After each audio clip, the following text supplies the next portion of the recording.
waa qisadeennii jacayl maal ka sarreeya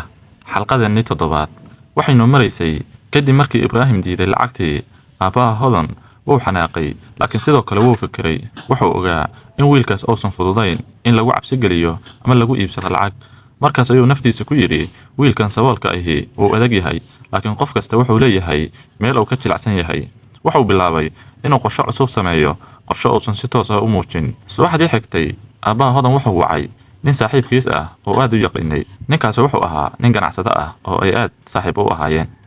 magaciisu wuxuu ahaa axmed markii ay wada hadleen aabbaha hodan wuxuu yidhi waxaan u baahanahay caawimaad yar axmed ayaa weydiiyey maxaa dhacay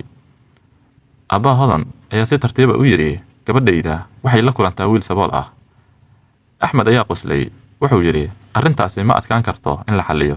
laakiin aabbaha hodan ayaa yidhi wiilkaasi lacag ma qaadanayo waa nin madax adag markaas ayuu ku daray waxaan rabaa in gabadhayda maskaxdeeda la bedelo axmed ayaa wax yar fikiray kadibna wuxuu yidhi waxaa jira hal arrin oo lagu xallin karo aabbaha hodan ayaa weydiiyey waa maxay axmed ayaa yidhi gabadha u muuji nin kale oo ka fiican ninkan saboolka ah nin taajir ah nin sumcad leh markaas ayay maskaxdeedu isbedeli kartaa axmed wuxuu dhalay wiil la odhan jiray khaalid waa nin dhallinyaro ah oo aad u taajir ah wuxuu lahaa baabuur qaali ah wuxuu lahaa ganacsi dadka dhan waxay u arkayeen nin mustaqbal fiican leh aabbaha hodan markuu maqlay arrintaas wejigiisa waxaa ka muuqday fikrad cusub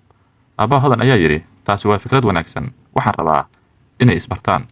axmed ayaa qoslay wuxuu yidhi waxaad dhici doontaa si fudud inay uga tagto wiilka saboolka ah dhanka kale hodan weli ma ogeyn qorshaha socda waxay la kulantay ibraahim galabtii waxay fadhiyeen beertii ay mar waliba ku kulmi jireen jawigu wuxuu ahaa mid deggan laakiin qalbiyadooda weli waxaa ku jira welwel hodan ayaa si deggan u tiri ibraahim mararka qaar waxaan ka baqaa mustaqbalka ibraahim ayaa weydiiyey maxaad ka baqaysaa hodan ayaa tidhi qoyskayga ibraahim ayaa si deggan u yidhi mararka qaar dadka kuugu dhow ayaa noqda caqabadda ugu weyn wuxuu ku sii daray hal maalin ayaan rabaa inaan noqdo nin guulaysta taas macnaheedu ma ahan inaan lacag haysto laakiin waxaan rabaa inaan caddeeyo in saboolnimadu aysan joojin karin riyada hodan indhaheeda waxaa ka muuqday farxad isla wakhtigaas hodan waxaa soo wacay hooyadeed waxay ku tiri hodan caawa marti ayaa guriga noo imaanaysa hodan ayaa weydiisay marti noocee ah hooyadeed ayaa tiri haa waa qoys saaxiibo nala ah habeenkaas guriga hodan waxaa yimid axmed iyo wiilkiisii khaalid wuxuu ahaa nin aad u xaraga badan wuxuu xirnaa suud qaali ah aabbaha hodan ayaa si gaara u soo dhoweeyey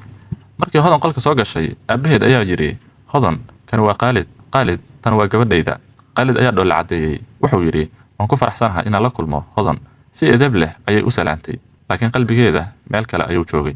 aabbaha hodan qalbigiisu wuu faraxsanaa wuxuu naftiisa ku yidhi hadda waxaan arki doonaa wiilka saboolka ah sida uu u tartami karo laakiin hodan weli ma ogeyn waxa socda hadda sheekadu waxay gashay marxalad cusub waxaa soo galay meesha qof cusub oo khaalid la yidhaahdo nin taajir ah nin awood leh nin ay rabaan qoyska hodan su-aashu waa hodan ma waxay dooran doontaa jacaylka mise nolosha raaxada leh ee lacagta ku dhisan waa noo qaybteena xigta